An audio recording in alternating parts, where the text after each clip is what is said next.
Temos que começar provavelmente um bocadinho mais atrás, porque eu entrei para o banco em fevereiro de 73, portanto antes do 25 de Abril. Mas entrei para um gabinete de estudos, e esse é que é o ponto mais interessante, que tinha, naquela altura, ao todo, seis economistas, dos quais três, entre os quais eu, tinham entrado entre janeiro e fevereiro de 73. Portanto, isto dá uma ideia do que eram os estudos económicos no Banco de Portugal. Por outro lado, nós todos, os três novos, não tínhamos nenhuma formação específica naquela área. Eu tinha uma formação, apesar de tudo, um bocado melhor em macroeconomia, mas moeda e bancos, eu nem sequer tinha tido uma cadeira de moeda e bancos na universidade, portanto não tinha nada não tinha uma grande formação.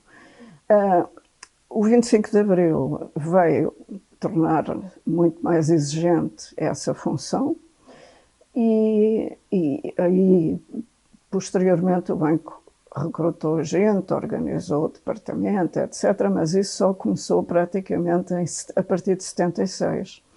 Em 74, 75, basicamente, nós deitávamos aquilo que era possível e que também dependia muito da nossa própria iniciativa. Não havia escalões, nem lugares específicos. Pronto, num grupo tão pequeno, não se... estava lá o Hernani Lopes, que tinha ido para o gabinete de estudos logo que acabou a tropa. Também não tinha nenhuma função específica, só depois do 25 de Abril é que foi nomeado diretor do departamento. Mas depois esteve lá muito pouco tempo, porque em fevereiro de 75 foi para embaixador na Alemanha. Portanto, aquilo voltou tudo praticamente a não ter uma organização. Eu era um elemento desta organização que tinha várias características, digamos assim, que me fizeram entrar nisto muito cedo. Uma delas é que tinha mais formação macroeconómica. Outra é que falava inglês fluentemente. E mais ninguém falava inglês fluentemente, o Hernani falava, mas os outros não. O FMI, por seu lado, só falava inglês. Portanto, aqui foi um ponto importante disto. E uma terceira característica que eu tinha, que ainda tenho e mantive toda a vida, é que eu não preciso que me mandem para fazer as coisas. Eu decido o que é que faço. E ali percebi muito rapidamente, bem, primeiro que era preciso perceber o que é que o banco fazia e qual era o papel de um banco central. E graças a isso, e também depois em função disso, entrei num grupo de trabalho que foi nomeado, à maneira da época, conjuntamente pela Administração e pela Comissão de Trabalhadores, para refazer a lei orgânica do banco, fazer a lei orgânica do banco. Os estatutos anteriores limitavam o banco a uma regra de padrão ouro. Portanto, quando as reservas de divisas desciam, a circulação monetária tinha que descer. E quem diz a circulação monetária diz o crédito ao Estado, que antes não existia, e o crédito aos bancos, que também praticamente não existia. Ora bem, isto significava que as reservas começaram a desaparecer muito rapidamente e o banco ficava ou numa posição ilegal ou não podia fazer aquilo que era a função dele. Daí a importância da lei orgânica. E eu participei nesse grupo de trabalho, fizemos um projeto, e isso obrigou-me a perceber realmente o que era um banco central. Fizemos esse projeto, que aliás foi aprovado logo a seguir ao 25 de novembro, e praticamente como nós o tínhamos apresentado. Portanto, foi... E não houve nenhuma interferência política nesse trabalho, é interessante, e nem da administração do banco. Foi o grupo de trabalho, eram pessoas do banco, portanto, diretores de departamentos-chave do banco, era eu e mais nada. Pronto, éramos 6 pessoas ao todo que fizemos isso. A outra função em que eu me meti muito cedo foi em tratar das estatísticas, que eram a nossa desgraça em todos os papéis do fundo, da OCDE, do próprio banco.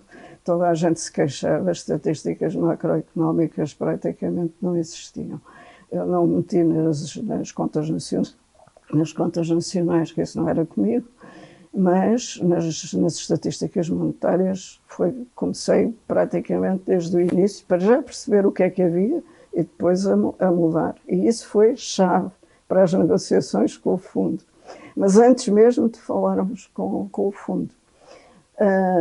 Portanto, eu não tinha, vamos lá ver, não tinha nenhum lugar, tinha um papel que dependia inclusivamente muito de mim e que, por exemplo, quando o Dr. Silva Lopes chegou, aproveitou-se imediatamente dele e, portanto, eu passei a ter um contacto muito direto com a administração do banco, através dele, através do Vítor Constâncio, quando lá estava, porque o Vítor Constâncio esteve em vários sítios, tínhamos sido colegas em económicas, conhecíamos, no caso do Silva Lopes eu não o conhecia, mas o Vítor Constâncio o conhecia, portanto, era este o ambiente, não era de uma estrutura e de um lugar fixo.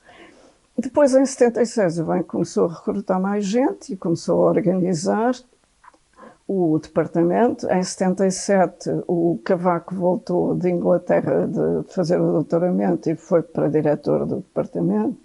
E organizou-se o departamento em vários núcleos. E eu fiquei a coordenar o núcleo de economia monetária.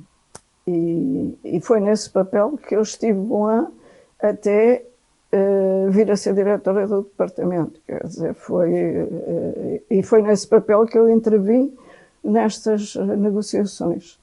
Na de 83, depois tive um papel diferente, mas ligado a este, que foi o dirigir a equipa técnica das negociações. E essa equipa era constituída por técnicos do Banco, das Finanças e do Departamento Central de Planeamento. E, portanto, toda a negociação técnica do acordo era feita, em primeiro lugar, connosco, evidentemente em contacto com o Ministro das Finanças e com o Governador, mas o trabalho técnico era feito por essa equipa e só as decisões políticas é que iam aos políticos. Portanto, foi esse o papel.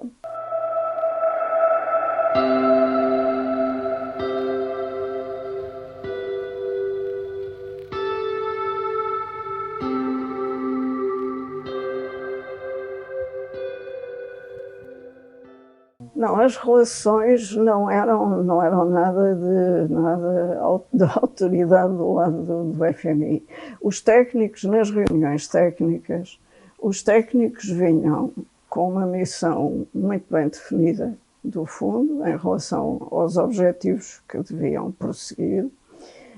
Um deles, mas esse era para a administração e para os políticos, era dizer-lhes se vinham ou não vinham com capacidade de negociar, fosse o que fosse, podiam vir só para se informar ou para negociar. E, evidentemente, quando vinham para negociar, isso aí era a sério, porque vinham negociar as condições.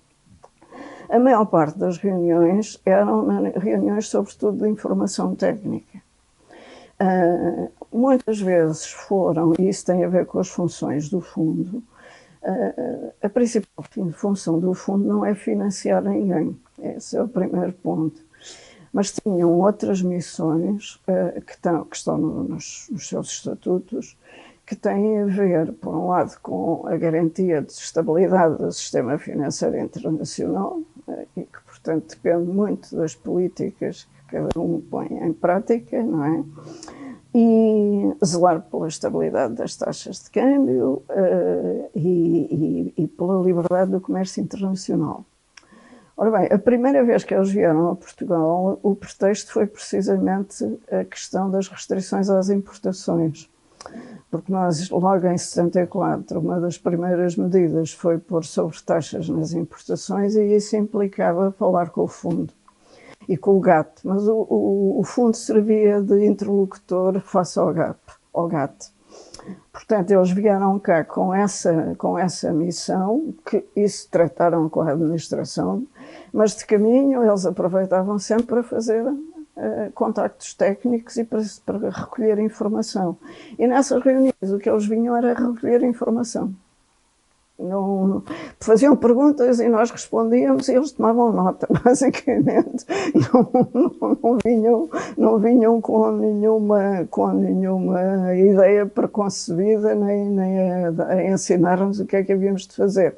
Depois, às vezes, comentavam, quer dizer, mas isso era lá nos documentos internos deles, não é? E o comentário sempre constante relativamente a aspectos técnicos era o problema das estatísticas. Trouxeram logo na primeira missão um técnico do Departamento de Estatística que depois realmente colaborou connosco na reformulação das estatísticas monetárias. Depois, em conversas pessoais, informais, ad hoc, podíamos dizer o que queríamos e eles também, mas estávamos num pé muito informal e muito de darmos as nossas opiniões, eles davam as deles, mas ninguém estava a querer convencer ninguém, basicamente. Era isso. Quando falavam com a administração, isso aí tinham os seus limites que vinham bem definidos já de Washington. Nesta primeira fase, na primeira fase ainda de 74, 75, isto não ia muito longe, como se pode imaginar. Eles reforçavam muito essa questão da estatística. Começaram logo muito cedo a falar na Oil Facility, que era a única coisa a que nós poderíamos ter acesso sem condições. Mas mesmo a Oil Facility, eles na primeira reunião em que vieram cá, ainda em 74, vinham com a missão de explicar que ela existia, mas sem capacidade de negociar nada. Portanto, depois, em 75, já negociaram e nós tivemos acesso à Oil Facility. E depois isto foi indo por pequenos passos. Depois houve a Compensatory Financing Facility, que veio logo a seguir e que nós também ainda acedemos em 75, à primeira tranche. Mas as coisas foram-se agravando na economia portuguesa e sobretudo na balança de pagamentos. Aí é claro que nós tivemos aquele timing para fazer uma revolução que foi de facto o pior possível. E o que fizemos foi, a primeira reunião, já agora vale a pena dizer isto, a primeira reunião em que eu assisti e em que participei com o fundo foi em dezembro de 73, que era a reunião do que era na altura o artigo 14, que agora é o artigo 4º, para os Recent Economic Developments. E nessa reunião o fundo defendia que o escudo tinha que ser apreciado. Tínhamos que proceder a uma nova apreciação do escudo, que já tinha havido uma em 73. E porquê? Porque nós tínhamos um excedente de balança de transações correntes.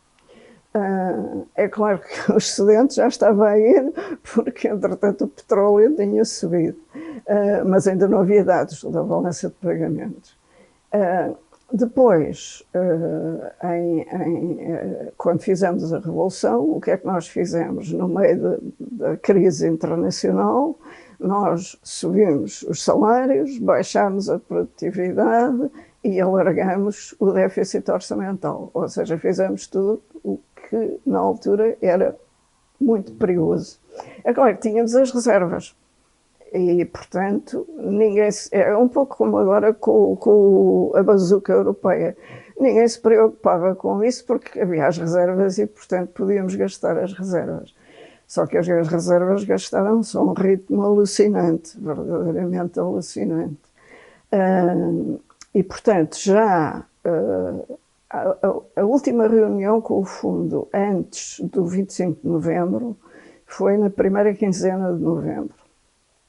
E já nessa reunião, do nosso lado e do lado aqui das nossas autoridades, já havia uma enormíssima preocupação e um apelo, digamos, à capacidade técnica e ao apoio técnico deles também, para podermos funcionar.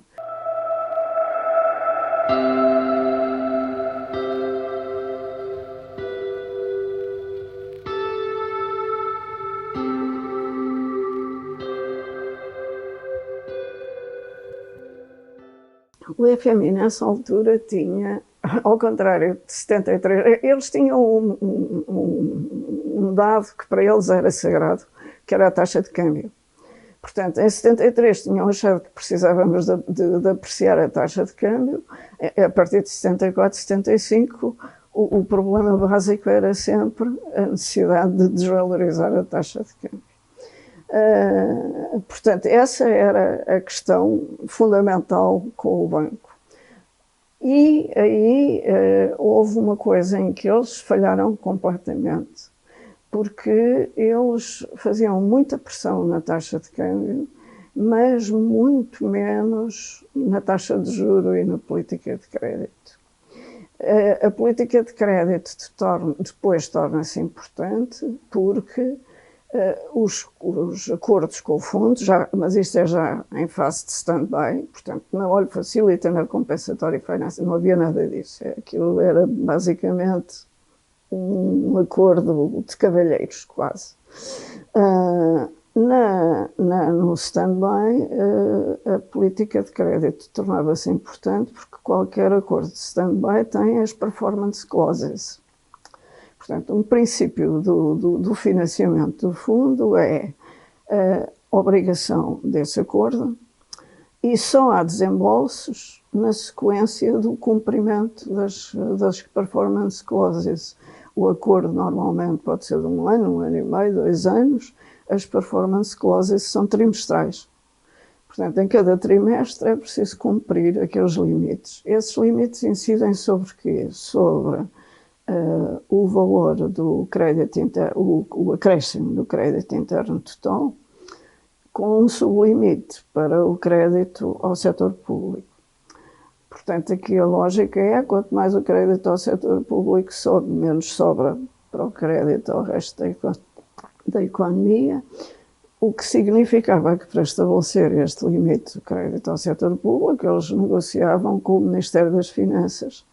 E normalmente os programas tinham sempre medidas, e muitas mesmo, às vezes importantes, relativamente à política orçamental. Só que de tudo isso a única coisa que depois era realmente válido para o acordo era o crédito ao setor público. Portanto, tal como depois aconteceu, já na União Europeia, o Ministério das Finanças, e já acontecia antes no regime salazarista, o Ministério das Finanças é especialista em arranjar maneiras de que os déficits não apareçam, basicamente. E as políticas também nunca eram cumpridas, quer dizer, eles falavam muito na necessidade de reforma fiscal, e aí eu não assisti a essas reuniões, mas imagino que deviam discutir isso com os técnicos do Ministério das Finanças, com a própria organização do Ministério das Finanças, o papel, por exemplo, isso lembra-me que era uma tragédia que ninguém percebia, o papel da Direção-Geral do Tesouro, porque financiava coisas que depois não se percebia de onde é que vinham, para onde é que iam, como é que entravam no déficit, a confusão era total. Isto vinha tudo do antigamente. Aí o 25 de Abril não teve culpa nenhuma. Aquilo já funcionava para cumprir a regra que era sagrada no antigo regime do equilíbrio orçamental, sem haver equilíbrio orçamental. Não havia o disparate que houve depois, claro, mas realmente haver um regime rigoroso de acompanhamento das finanças públicas não havia. E, portanto, isso prestou-se a muitas dificuldades. Mas, portanto, isto para dizer que eles, a grande condição incidia sobre, por um lado, a taxa de câmbio, que eles normalmente exigiam que houvesse um ajustamento da taxa de câmbio mesmo antes do acordo ser assinado, e depois no acordo a discussão era sobre o programa monetário. Quanto é que vai crescer a massa monetária? Andávamos aí à procura das discussões sobre a procura de moeda nessa altura eram épicas, porque é claro que dados e capacidade de estimar isso, nunca ninguém estimou bem, verdadeiramente, mas nós então, mas tínhamos que chegar a um acordo, não é? Isso, aliás, explica que normalmente as previsões que o FMI punha, mas que não eram cláusulas, para a inflação, eram sempre baixas. quando se sabia que não podiam ser tão baixas, até porque o primeiro efeito da desvalorização era subir a inflação. Mas é claro, quanto mais baixa a inflação, mais baixa a massa monetária e, portanto, mais baixo o crédito. A lógica era esta. E daí a discussão, quer dizer, que era realmente... Essa era uma discussão acesa e que durava, mas técnica, completamente técnica. Não tinha absolutamente nada de político. Os argumentos eram técnicos. E finalmente acabava por se chegar a um acordo que definia estes limites e que depois, evidentemente, obrigava, como aliás todas as políticas, a que haja medidas que levem a esse cumprimento. No caso da política monetária, e nesses primeiros, e em particular nessas decisões tomadas ao longo de 76, 77, ao abrigo do primeiro acordo com eles, antes do stand-by, já tinha havido um semi-acordo, digamos, falhava completamente a questão das taxas de juros e mesmo da própria política de crédito, como é que se chegava àqueles limites de crédito. Isso deu origem a que, com a insistência deles na taxa de câmbio, na desvalorização, e com a relutância absoluta que havia do lado do governo em desvalorizar o escudo, porque isso era considerado um princípio que não era atacável. As próprias empresas exportadoras não queriam que se desvalorizasse o escudo. Era um símbolo, digamos assim. Já não era possível, era mesmo necessário desvalorizar. E então o Banco de Portugal tentou uma coisa. Durante o primeiro semestre de 76, o banco fez uma desvalorização às escondidas. Gradualmente o escudo ia desvalorizando todos os meses um bocadinho, mas não se dizia nada a ninguém e não se mexia nem mais nada. O resultado foi desastroso, porque as empresas perceberam que o escudo, tinham que perceber, que o escudo se estava a desvalorizar e entraram numa especulação. Portanto, os leads and lags funcionaram em pleno, ou seja, atrasar pagamentos, atrasar recebimentos de importações e atrasar receitas de exportações para tirarem partido da desvalorização. E, ao mesmo tempo, os imigrantes também perceberam que o valor das remessas estava a baixar, as taxas de juros não correspondiam e começaram a reter as remessas. Portanto, a perda de reservas, em vez de melhorar, piorou e agravou-se e deu origem a que tivesse que se travar essa coisa. Portanto, isto foi em junho, durou entre janeiro, fevereiro de 76 até junho. Em junho travou e voltou a fixar-se, a manter-se a taxa de câmbio. Entretanto, começava-se a negociar o programa, o stand-by de 77. E o fundo voltava à mesma história, quer dizer, era preciso desvalorizar mais e continuou a não sei se eles não tinham percebido isto. É muito possível. Eu, aliás, no que estou a escrever, cito uma frase do Kenneth Rogoff, que quando morreu o Dornbusch morreu muito novo, e o Rogoff tinha trabalhado com ele, e ele escreveu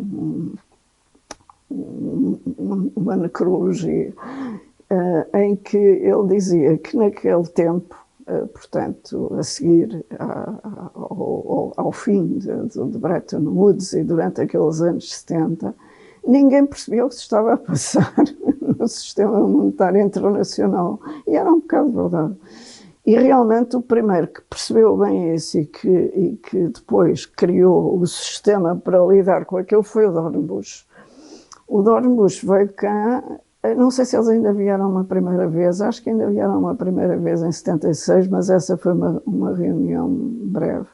E depois, no princípio de 77, vieram e estiveram cá meses, vários meses, os 3 professores, o Eckhouse, o Lance Taylor e o Dornbusch, e depois já com a equipa de estudantes, em que veio o Rogoff, por exemplo, e veio o Paul Krugman e outros, e em que estiveram, enfim, a trabalhar nas nossas estatísticas, na situação, nos dados, e para depois se propor um regime de compatibilizar todas estas coisas.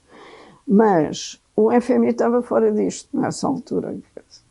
Portanto, no início de 77, estávamos nós a começar a trabalhar com o MIT, mas nós, Banco de Portugal, e o FMI a discutir com as autoridades o que é que se havia de fazer. Bom, uma coisa que se fez outra vez, eu penso que isso ainda foi combinado, não tenho absoluta certeza, mas creio que ainda com o Medina Carreira, uma nova desvalorização do escudo. Aí já se subiu a taxa de juros, só que a desvalorização foi de 15%, que era insuficiente. E a subida da taxa de juros subiu as taxas de juros do crédito para a roda de 9%, 9% a 10%, e menos de 10% no crédito a curto prazo, que era o que as empresas usavam, e para 11% nos depósitos a prazo que os imigrantes usavam. A taxa de inflação andava pelos 30%, portanto, era obviamente insuficiente.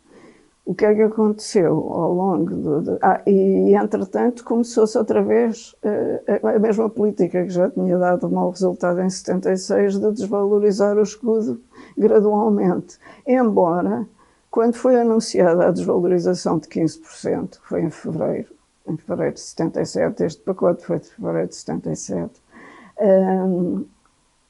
o Estado garantiu que ia estabilizar a taxa de câmbio. Obviamente não era possível. De maneira que voltou-se a desvalorizar às escondidas e voltou a haver. E ainda foi pior, quer dizer, aquilo em 77 o banco chegou mesmo aos limites dos limites. Daí um stand-by a sério. E esse stand-by é que já foi negociado de uma maneira completamente diferente, com critérios completamente diferentes que vinham do nosso trabalho com o Dornbusch, não vinham do fundo. O fundo aceitou-os, aliás, percebeu, porque entretanto tinha-se percebido que isto realmente lá, taxas de juros de 10% e inflação a 30% não dava, não. Por consequência, novas desvalorizações, etc., iam ainda por cima acelerar mais a inflação. Eles continuavam, e eles às tantas iludiam-se um bocado a si mesmos, porque com aquela preocupação de terem uma previsão baixa de inflação para baixarem o limite do crédito, acabavam por também ser relativamente modestos na exigência quanto à taxa de juros. Ora bem, o sistema do Dornbusch não era assim, quer dizer, era o crawling peg anunciado e as taxas de juros não tinham nada a ver diretamente com a inflação, as taxas de juros que procuravam era compensar duas coisas, a taxa de desvalorização anualizada e as taxas de juros no exterior, porque era isso que levava isso e o controle do crédito para que não houvesse capacidade de financiar fugas de capitais. Portanto, basicamente, o modelo do programa de 78 foi completamente assente nestes princípios que o fundo aceitou. Portanto, aí não houve influência deles, houve influência nossa sobre eles, nesse caso.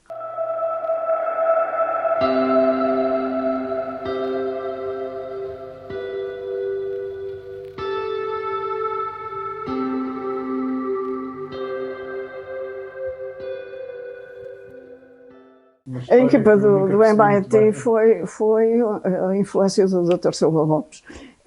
Ele Ele tinha trabalhado sempre em coisas internacionais. E nessas coisas, não sei exatamente onde, ele tinha tido contactos com o Eckhouse, que era professor do MIT. Portanto, ele recorreu à ajuda do Eckhouse. O Eckhouse escolheu os dois, o Lance Taylor e o Dornbusch, para o acompanhar. O Eckhouse teve um papel mais de interlocutor para estas coisas, não esteve muito envolvido, não esteve mesmo envolvido nas discussões técnicas. Agora, o Lance Taylor e o Dornbusch chegavam ali de manhã ao banco e íamos para uma sala de reuniões e estávamos lá toda a semana, todo dia, e foi assim que se trabalhou. E realmente eles tinham uma coisa que muitos economistas, mesmo com muito boa formação, não têm, que era tinham experiência e uma grande capacidade de perceber problemas que eram completamente diferentes daquilo que se aprende na escola. Quer dizer, e isso era básico. Eu vejo muitos economistas, ainda hoje os portugueses, que leem os americanos e que depois pensam que a gente aplica aqui as políticas que são defendidas na América. E eles nunca fizeram isso. Eles perceberam o que é que se passava cá, falaram com toda a gente. Eles assentavam o ponto deles, a base deles de apoio era o Banco de Portugal.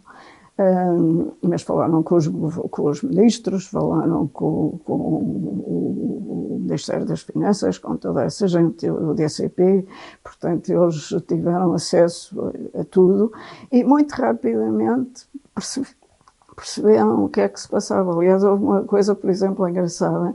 O Miguel Cadilho, que na altura estava no Banco Português do Atlântico, tinha publicado uma estimativa do que tinha sido a quebra do PIB em 1975.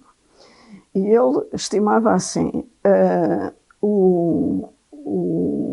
a produtividade tinha caído, já não lembro quanto é que ele atribuía, e o emprego tinha caído também não sei quanto. Portanto, atribuía mais ou menos a olho o valor aos dois. Somados os dois, o PIB teria caído 15% em 75. Foi um estudo que na altura deu imenso que falar. Os do MIT vieram pouco depois, andaram a contactar as várias entidades e estimaram que o PIB teria caído 4,3%. Que foi praticamente aquilo que o INE, 2 anos depois, acabou por confirmar, por uma diferença para aí de 1/10.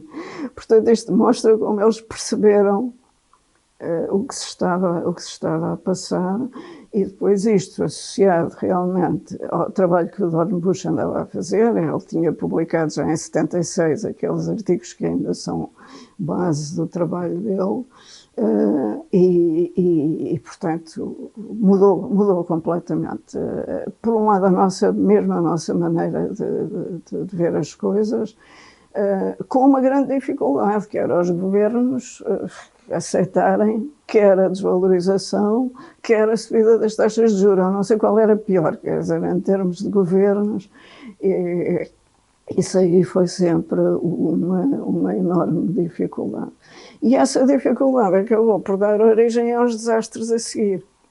Porque, mais uma vez, como a gente recentemente viu, aconteceu que quando acabou o programa, a economia estava ótima. E estava ótima porquê? Porque, basicamente, se tinham atacado coisas que eram essenciais, desde logo a taxa de câmbio, que repôs a competitividade. Nós tínhamos uma competitividade ainda em grande parte assim, mas nessa altura era totalmente assim, baseada nos salários baixos. Não tinha mais nenhum elemento e em alguma estabilidade económica. Não é? As duas tinham desaparecido. Ou a estabilidade económica, enfim, foi-se construindo a pouco e pouco. A competitividade teve que ser pela taxa de câmbio, portanto, Entretanto, os salários tinham continuado a subir e, portanto, a única hipótese era desvalorizar os escudos. E isso deu como resultado que as exportações tiveram imediatamente uma enorme subida. É claro que quando sobem as exportações também sobem importações, até porque elas têm matérias-primas e produtos intermédios, mas de qualquer maneira a balança de transações correntes melhorou muito. Não se equilibrou, isso é uma coisa que na altura se dizia, mas não. Ela continuou com um déficit na ordem dos 4%, mas comparados com os 13% ou mais por cento que estavam antes, era muito bom. E nós cumprimos o resto das cláusulas, portanto isso inspirou confiança nos mercados, ganhámos acesso a financiamento.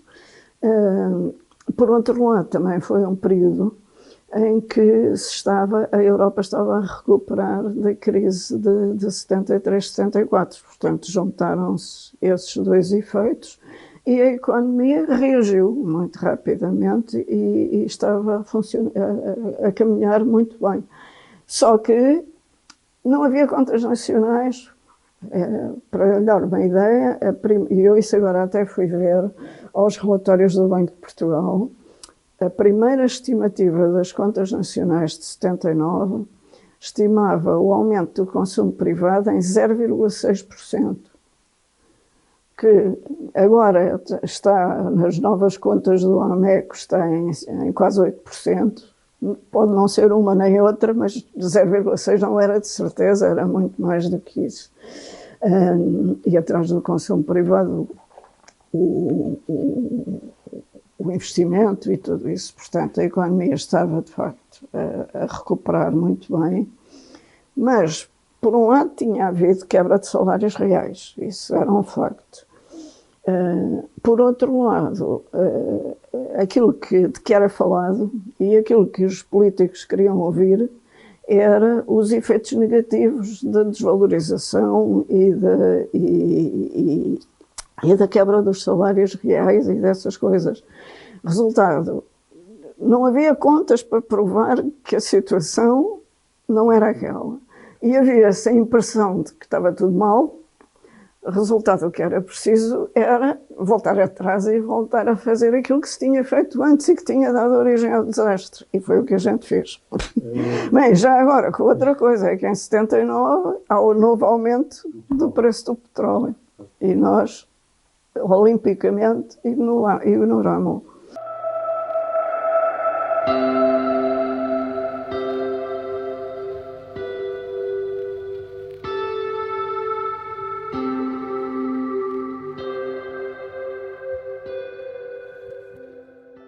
Este programa não teve mesmo nenhum custo em termos de crescimento, pelo contrário, acelerou o crescimento, motivado pelo programa e motivado pelo enquadramento externo. O enquadramento externo mais favorável, mas nós tiramos partido disso, repondo a competitividade da economia e tendo acesso a financiamento. Portanto, houve uma estabilização financeira que criou confiança nas empresas, nos investidores, e isso, com liga associado a um enquadramento externo mais favorável, fez com que, de facto, a economia aí reagisse positivamente.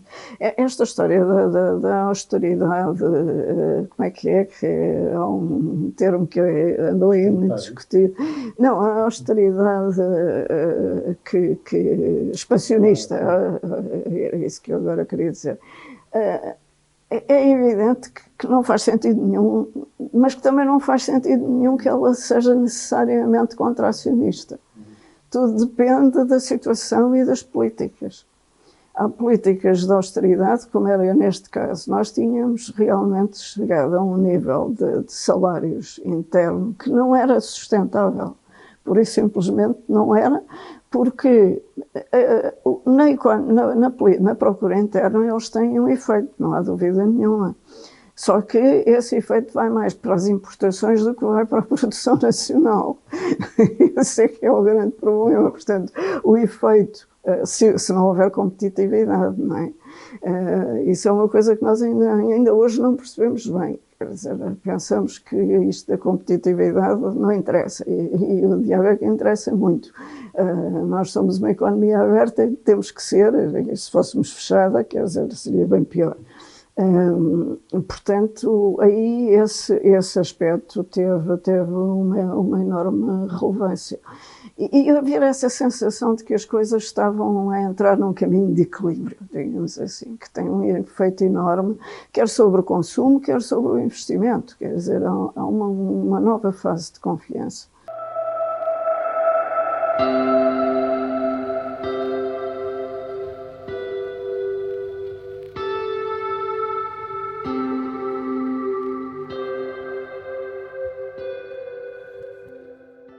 O programa de 79 tinha permitido uma coisa, além de repor a economia a funcionar numa base mais sustentável, digamos assim, tinha aberto o financiamento internacional. Não era ainda uma abertura muito grande. A única coisa que ele tinha permitido tinha sido o acesso a créditos comerciais de curto prazo e algum crédito ao Estado, diretamente. De resto, a coisa ainda era muito limitada. Mas esses créditos comerciais vieram a ter um papel desastroso no seguinte, apoiado, ou melhor, utilizados mal pela nossa política.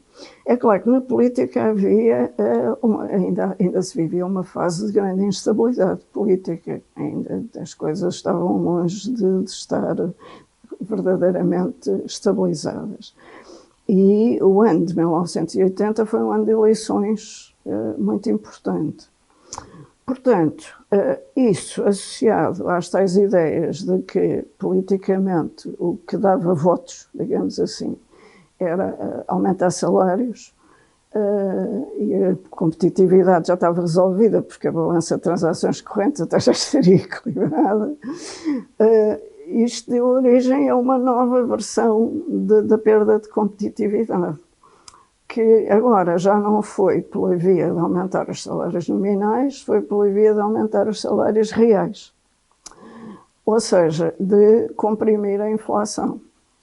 E essa compressão da inflação foi feita por duas vias. Uma foi a revalorização do escudo, mais uma vez, uma política muito bem recebida politicamente, e pela não repercussão nos preços internos das subidas, nomeadamente do preço do petróleo, controle de preços.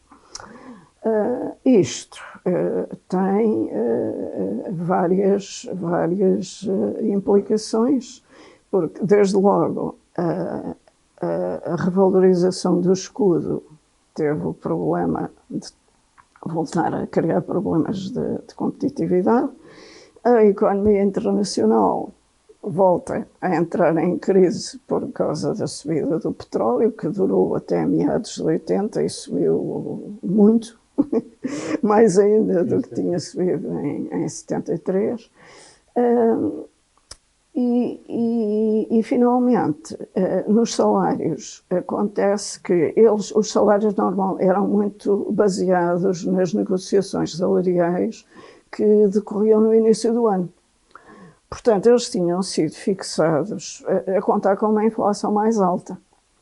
Quando a inflação baixa, realmente os salários reais crescem, mais uma vez, um efeito muito positivo sobre aquilo que eram os objetivos da política, essencialmente.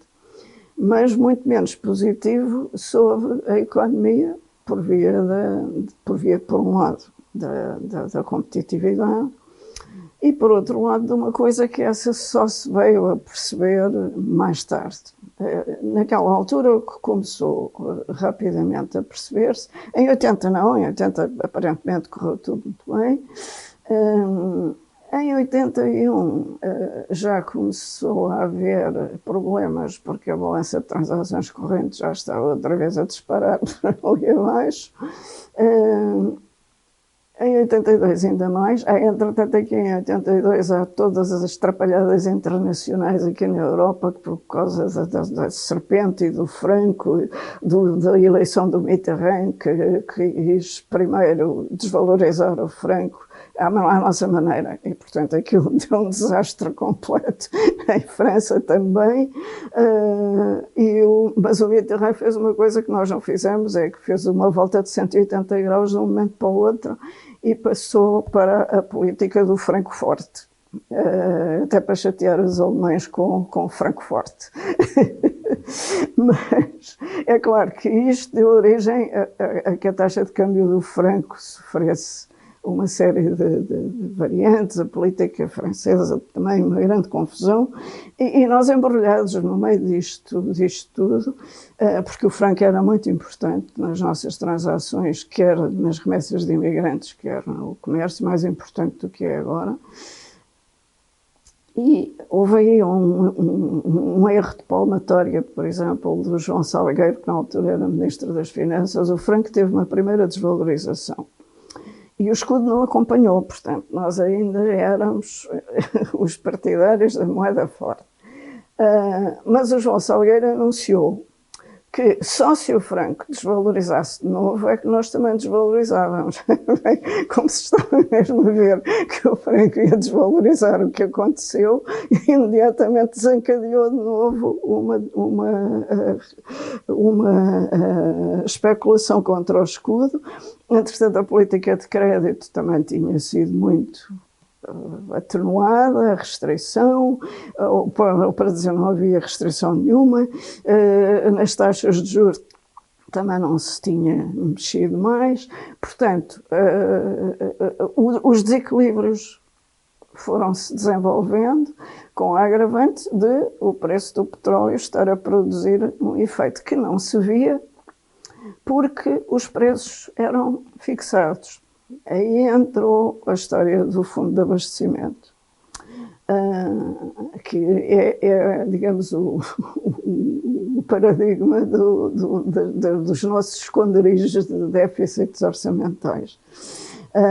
O fundo de abastecimento era quem tinha sido criado no antigo regime e era um sistema de subsidiação cruzada. Portanto, os combustíveis eram tributados, o petróleo nessa altura era baratíssimo, não chegava a 4 euros a 4 dólares por barril, depois já eram 80, 70, mas nessa altura era muito barato. E nós que tributávamos os combustíveis, tributava-se também o açúcar, que era outra matéria-prima que também... E depois, com o valor desse imposto, financiavam-se os subsídios aos cereais e a produtos alimentares. E isto no antigo regime era equilibrado. Financeiramente não havia desequilíbrios. Mas é claro, aquilo era completamente opaco. Aliás, à maneira do antigo regime era tudo opaco, portanto não era nada de extraordinário que aquilo também fosse. O fundo de abastecimento era, em termos estatísticos, um fundo autónomo. E também em termos das contas públicas, os fundos autónomos nem sequer contavam para o déficit orçamental inicialmente.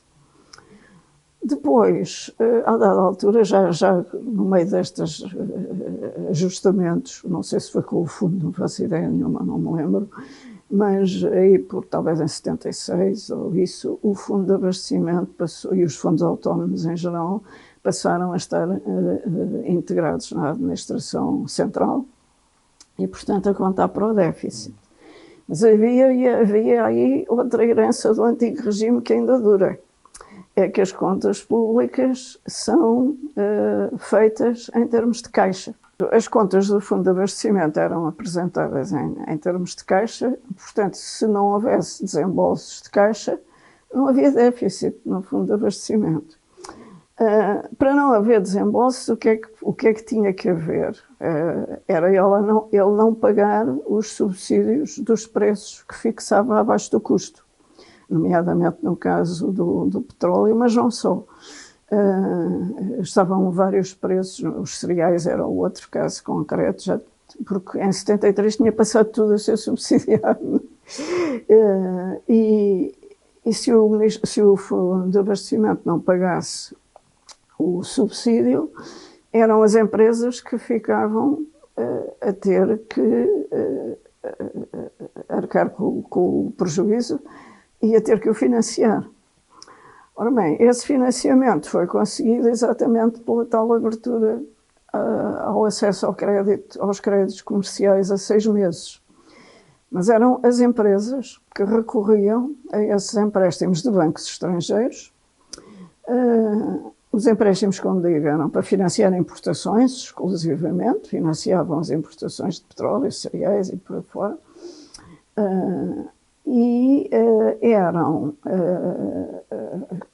Apareciam nas contas das empresas, mas as contas das empresas não apareciam em lado nenhum. E o crédito externo também não. Na programação monetária que nós íamos fazendo, estabelecendo limites ao crédito interno, nós não abatíamos esse crédito que tinha sido obtido do exterior, porque não sabíamos que ele existia. Ao fim de que, entretanto, a balança de transações correntes tinha-se agravado imenso ao longo daqueles 2 anos, 81, 82. E o Banco de Portugal não tinha divisas, continuava a não ter divisas. Portanto, havia alguns empréstimos ao Estado, por exemplo, e havia este recurso à dívida externa, a que cada um destes empréstimos, quando se vencia, não podia ser pago porque não havia divisas para pagar. Portanto, o Banco de Portugal dava ordens para renovar o crédito. E assim os 6 meses foram-se transformando em 2, 3 anos. E ninguém via isto. Não se via no déficit orçamental, não se via nas estatísticas, via-se na balança de transações correntes, que piorava, mas ninguém se preocupava desde que fosse financiada, estava tudo bem.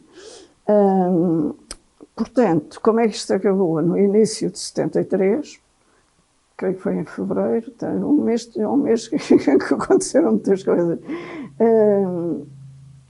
Os bancos comerciais que financiavam estes créditos atingiram os limites que tinham para a exposição a Portugal.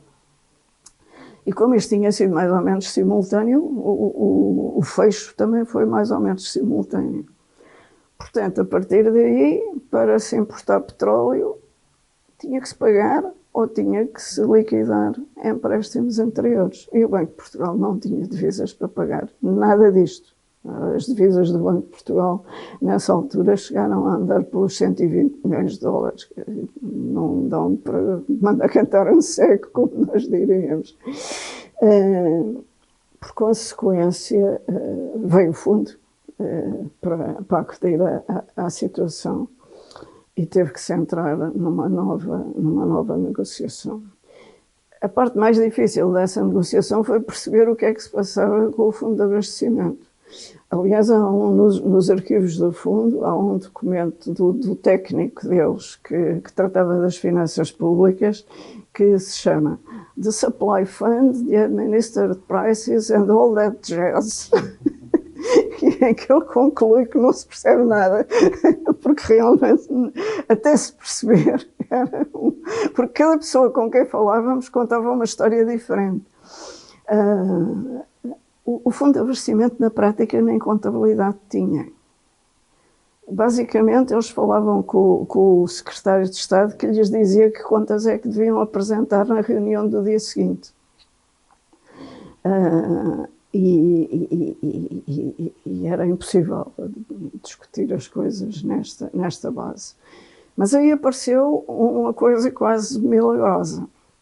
É que o banco, ainda no tempo do Silva Lopes, tinha começado a coligir as estatísticas da dívida externa. Isto tinha sido feito no gabinete do governador, nunca tinham chegado ao Departamento de Estudos, os técnicos não conheciam essas estatísticas, mas estavam muito bem feitas e tinham a informação toda que era necessária para saber quem eram os devedores, a que prazos, que montantes, que fluxos e saldos, estavam lá tudo.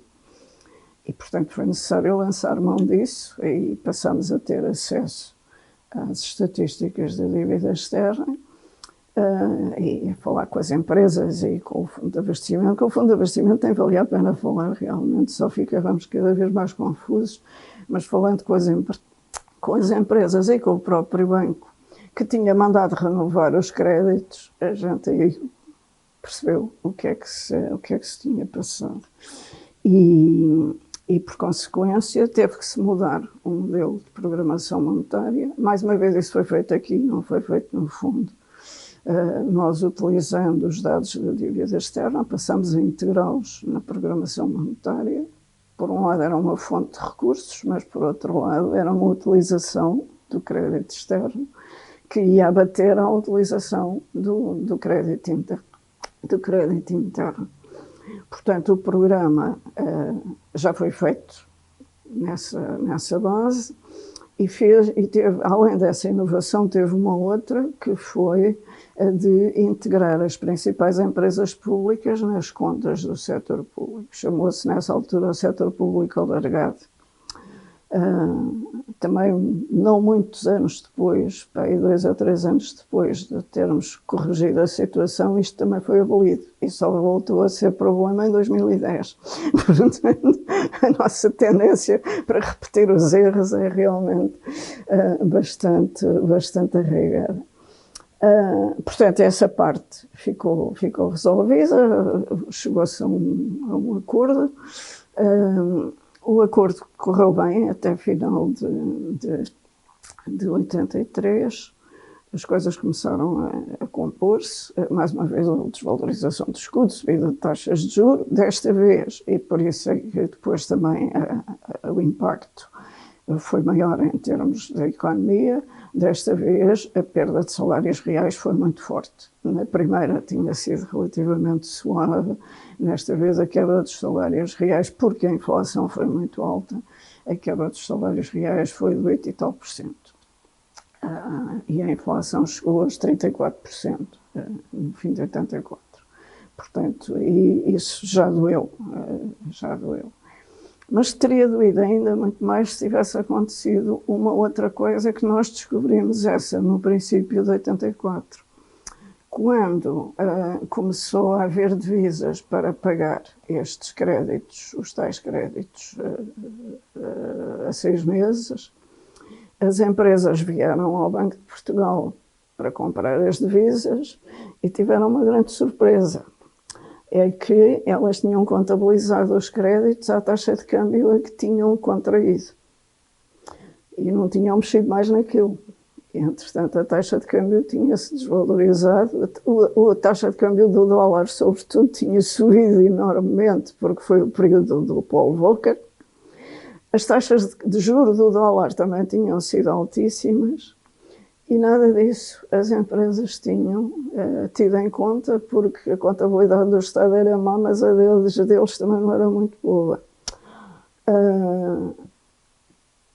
Quando o fundo tinha contactos também com as empresas públicas para saber como é que as coisas estavam a correr, até porque já tinha percebido que as empresas públicas eram aqui um grandíssimo problema, e foi através do fundo que eu soube que havia este desequilíbrio. E a medida que o fundo aplicava numa situação destas era subir os preços dos produtos os preços internos dos produtos que essas empresas importavam para repor o equilíbrio financeiro das empresas. Bem, isto tinha sido um desastre absoluto. A situação já não era boa. Se em cima disto se fosse repercutir todo aquele custo acumulado de 3 anos, um custo financeiro brutal da taxa de câmbio e da taxa de juros nos preços de produtos essenciais, porque aquilo era as importações de produtos essenciais, bem, tínhamos entrado no caos completo. E aí tomámos uma medida de que o fundo teve conhecimento, mas não aprovou explicitamente.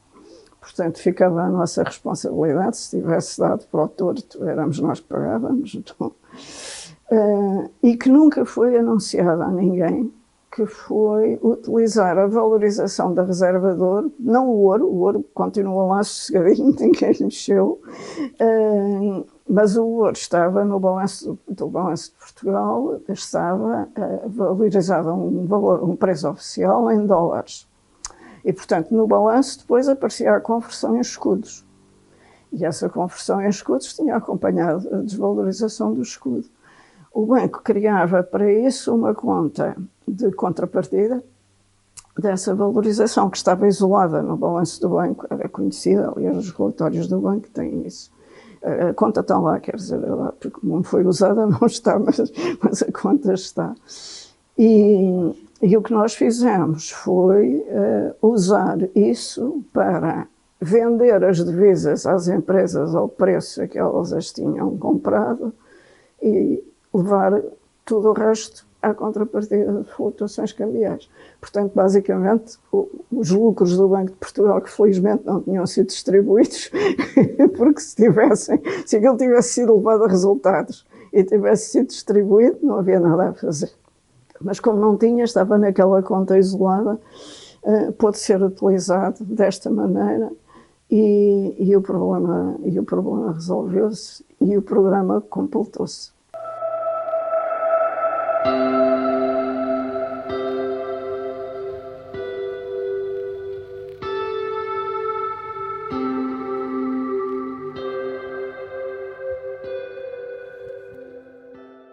Aí o impacto no crescimento não foi mais grave, por várias razões, mas basicamente as mesmas do caso anterior. A economia europeia já estava a recuperar, porque a economia europeia tinha reagido rapidamente à subida de 79 a 80 e tinha caído em 81. Mas em 82, 83, 84 já estava a recuperar, portanto nós também entramos nessa fase. E por outro lado foi a reposição da competitividade, quer dizer, e do equilíbrio financeiro. Quer dizer, nós nunca demos o valor que devíamos dar nas políticas e nas políticas expansionistas, digamos assim, à confiança financeira. Interna e externa, porque não é só a confiança dos credores, é também a confiança que isso gera, às vezes quase sem se dar por isso, quer dizer, mas sobretudo nas empresas. E nas empresas, nos bancos, na maneira como os bancos financiam as empresas, isso tem uma importância enorme. Ter uma noção de que as políticas estão equilibradas e não vai haver um desastre daqui a 6 meses. E, portanto, foi basicamente isso que aconteceu.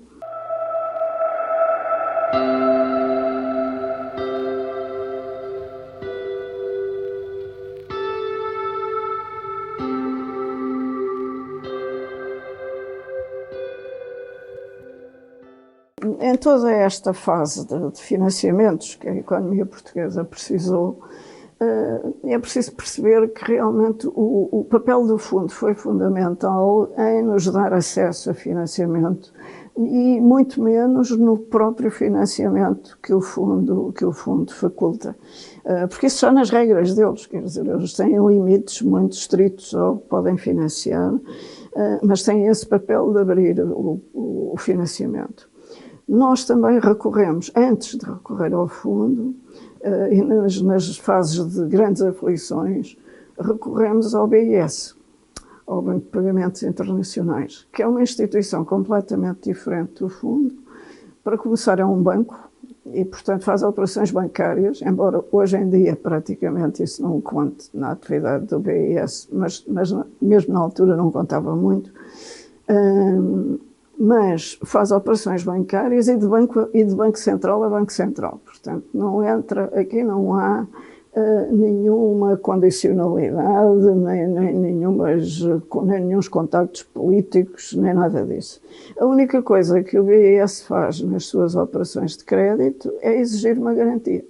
E uma garantia segura. Ora bem, a garantia que o BIS nos exigia era a garantia de ouro, a garantia da reserva de ouro. Aliás, havia inclusivamente ouro transferido para lá para terem a certeza de que não se perdia pelo caminho. Portanto, isso permitiu remediar situações de grande stress, em 74, sobretudo. No caso do BIS é completamente diferente, porque o BIS, como banco que é, faz créditos, só lida com bancos centrais, portanto, é um banco central dos bancos centrais, faz crédito a bancos centrais, mas é um crédito que não envolve nenhumas condições, mas envolve uma garantia, e uma garantia absolutamente segura, que no nosso caso era a garantia da reserva de ouro. Portanto, os empréstimos do BIS eram feitos com a garantia da reserva de ouro, que ficava alocada àquilo e não podia ser usada de todo.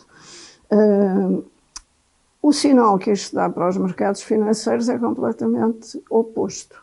Enquanto no FMI ele cria confiança, no caso do BIS, um país que é obrigado a recorrer àqueles créditos é porque não tem mais nenhuma forma de se financiar e, portanto, não é de confiança. Em resumo, é tão fácil, é tão simples quanto isto, e por isso é que ninguém, enfim, normal, recorre ao BIS, porque uns não têm ouro e outros não precisam, não é? Basicamente.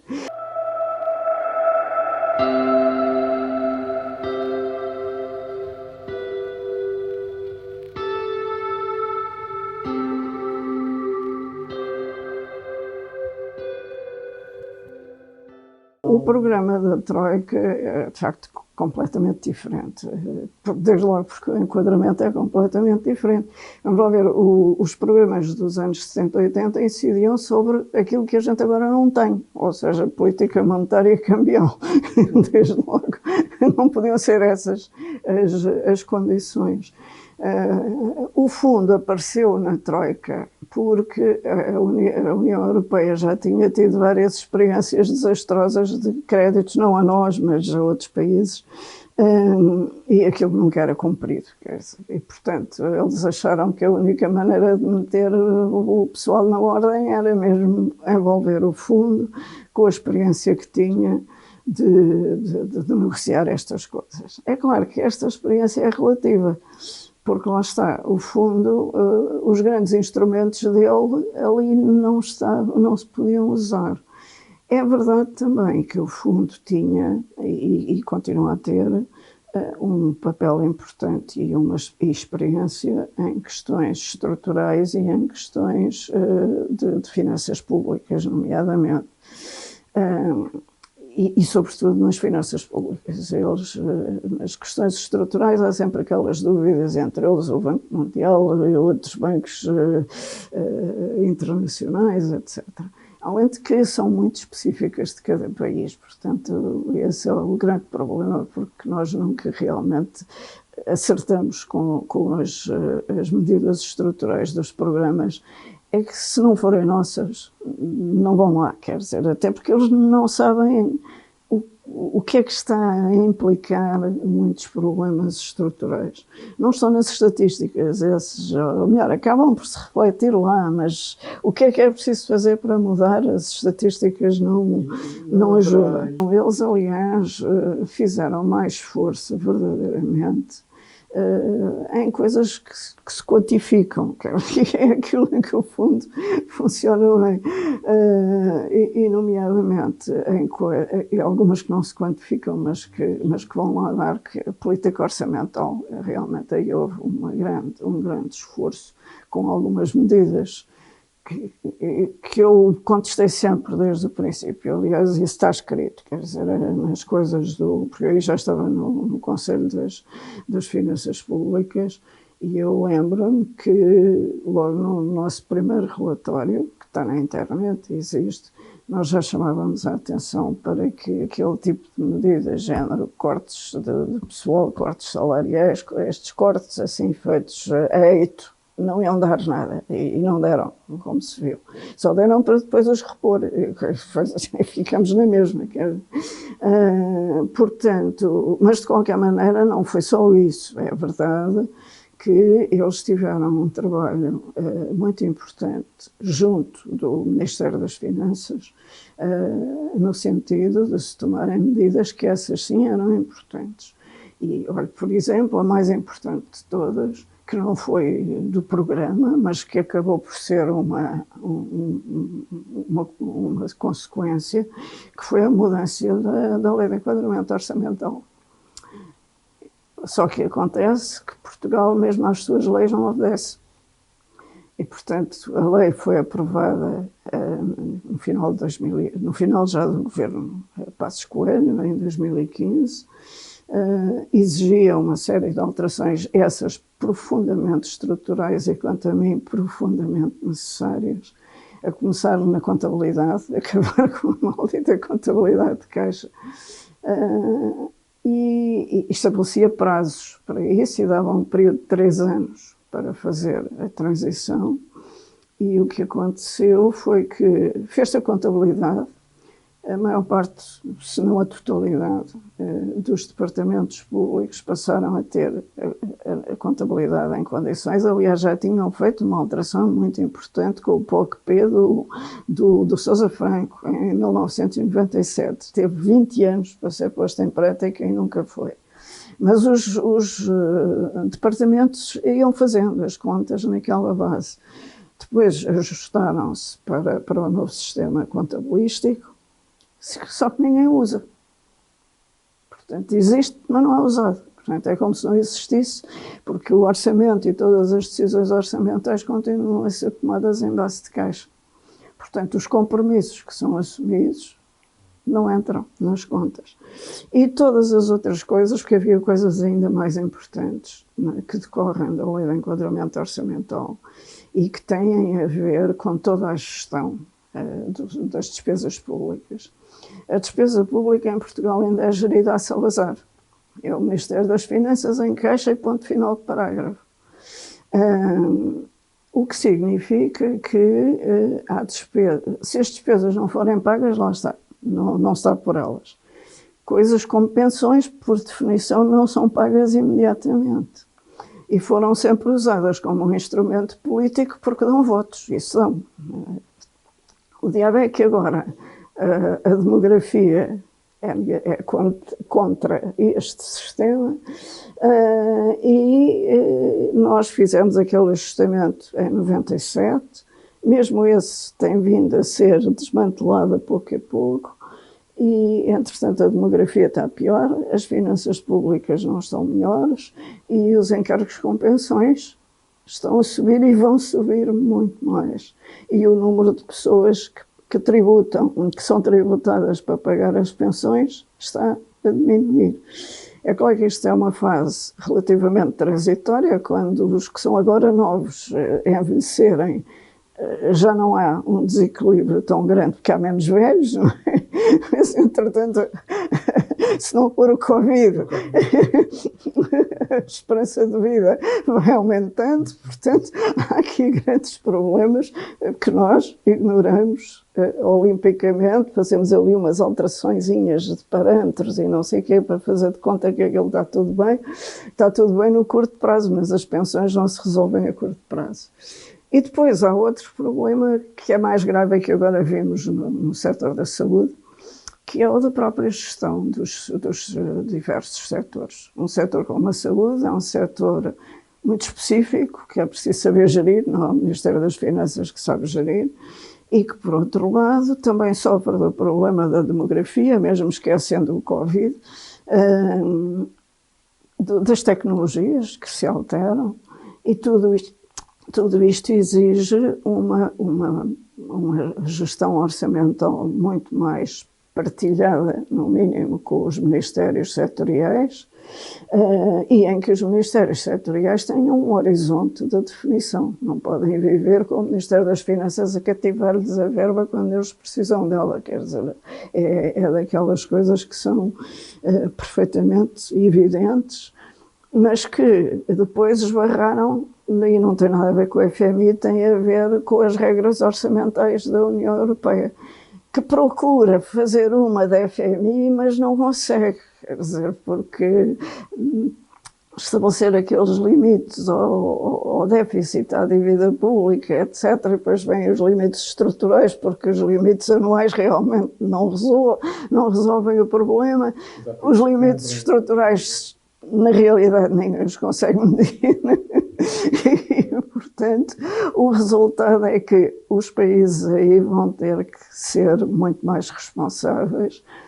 Agora, o problema connosco, e nesse aspecto isto tudo foi discutido com a Troika e houve medidas que procuravam, no caso dessas, que é a que eu conheço melhor, porque foi uma área em que estive envolvida do enquadramento orçamental. As medidas até foram tomadas, mas foram desfeitas a seguir, muitas outras também foram revertidas, como se dizia. Isso era uma coisa que eu lhes dizia sempre em todas as reuniões. Estas medidas, que são medidas pontuais, agora tomam-se num sentido, mas rapidamente se invertem, e foi o que aconteceu. Portanto, isto, nesse aspecto, o que me assusta no caso da nossa política económica é que nós já temos repetido estas experiências várias vezes e que, vistas com distanciamento, mas de quem esteve envolvido nisso, como foi o meu caso, devíamos ter aprendido alguma coisa. Mas, de facto, o que eu vejo é que assim que a situação melhora, nós esquecemos, ou melhor, não esquecemos, é aquela célebre frase que acho que é do Talleyrand, que não esquecer nada e não aprender nada, não é? É o nosso caso. A gente lembra-se para fazer outra vez os mesmos erros.